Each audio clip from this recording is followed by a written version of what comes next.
Homebrew and piracy, two things that are almost intrinsically linked. You can't have a thriving homebrew scene without piracy. Well, at least that's what everyone says. But I don't really think that's true. Well, at least not completely. I remember the early days of the Vita scene. I mean the really early days. The EPSP hack and Rejuvenate. Once Rejuvenate was publicly released, I remember seeing a ton of comments asking, can this play backups? Ironically, some of these are the same people who are complaining that the Vita didn't have any games to play, which should contradict their desire for piracy. But the ignorance of some people is not the topic of discussion. During that time, we had Homebrew in its purest form, because it lacked piracy, but it did come with some major drawbacks. At the time, the open source toolchain was very rough and wasn't built out like today's current version of Vita SDK, meaning it was a lot more complicated to get developers on board. The other drawback was Rejuvenate had to be activated daily through either your PC or an Android device to make sure the license was active to play homebrew games. Dedicated individuals like me didn't have much of a problem with the latter issue, but without much to play, the novelty of running unsigned code on your Vita kind of lost its charm. Eventually we would get much better alternatives, which would then also unlock full piracy on the device, but I really don't think that's why the Vita homebrew scene has thrived. Almost every homebrew scene has emulators, which then leads to piracy of legacy systems. But right there is where I think the necessity of piracy holding up the scene stops. Legacy console scenes such as the Sega Genesis/Mega Drive, Dreamcast, Game Boy Color, Sega Saturn, and NES are all seeing a surge of new original homebrew games. Now, what is the thing that all of these scenes have in common? Well, that's the development of relatively easy-to-use development tools. SGDK, Game Boy Studio, NES Fab, NES Maker, Joe Engine, and Dream SDK has allowed these scenes to thrive, and in some cases, make a major resurgence. Piracy has been available on all these consoles for decades, but not all of their homebrew scenes have been as strong, and some have meandered until these tools came along, making it more accessible, allowing a new generation of game developers to create new games. There's also the help of flashcards and other new backup options that have simplified the process, but I promise you, it's all about the development tools.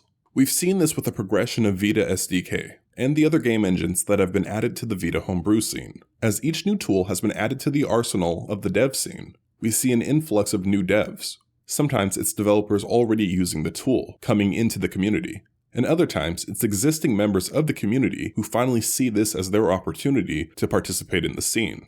Now, easy-to-use tools will always bring in low-effort and troll projects, but those are usually few and far between. Also, even the projects that aren't very good or even original bring value to the scene, because those projects are stepping stones for aspiring devs who want to improve their skills and build new software for the device that they love. Now, easy-to-use tools are great, but honestly, no matter how simple the tool is, you're still going to discourage people without proper onboarding materials. Now, this can look like different things to different people. Sometimes it's as simple as code samples, and at other times it's essentially a college course worth of YouTube videos. We all learn differently, and all of us are coming from different starting points. Prior to me joining the Vita homebrew scene, I was familiar with Monogame, Unity, Flash, and had a bit of experience with C++ with SDL. So I wasn't coming in with no experience, but the lack of resources led me to asking a ton of questions to the various members of the community. Though once I had it figured out, I was off to the races. Early on, the real issue for me was figuring out CMake files, dependencies, and that sort of thing. Which is where I imagine a ton of people who have never programmed C or C++ outside of Visual Studio will struggle as well. This is partially why pretty early on in the scene, I took it upon myself to write a Lua Player Plus tutorial. I had no problem with Rin's documentation, but I saw the tool as a stepping stone for individuals coming into the Vita homebrew scene. So I wanted to make sure that there was guidance for someone who wanted to join in with the community, but maybe didn't have experience or had a hard time understanding technical jargon. So we have good tools and onboarding, but there is a third pillar to this trifecta, and that's a welcoming community. I would have eventually found my footing in the Vita homebrew scene, and figured out how to develop my games no matter what, if I had assistance from the community or not. But that's just because I'm a bit persistent and willing to experiment and bang my head against the wall until I get the results that I'm looking for. Though not everyone is this way.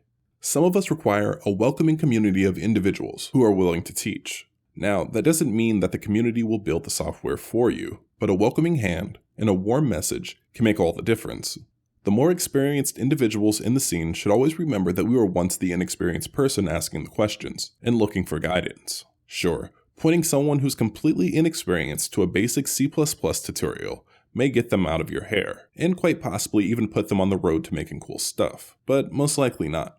I think even if we don't have the time to guide everyone who has a question, being polite about it would help not discourage individuals who want to participate and make cool stuff. Now, I'm no fool, so we shouldn't humor those individuals who think they're going to port an Android app with no experience, but we should be fostering the technical skills of up-and-coming developers. So there you have it, great tools, great tutorials, and onboarding materials, along with a kind community of developers. That's it, right? Well, no. We also need you, the gamers. The non-technical people who are passionate about the console. Without you, we would have no one to play our games. Sure, the piracy angle of opening up a console will always be the most popular aspect. I mean, who wouldn't prefer multi-million-dollar pieces of software over something that was cobbled together in someone's spare time?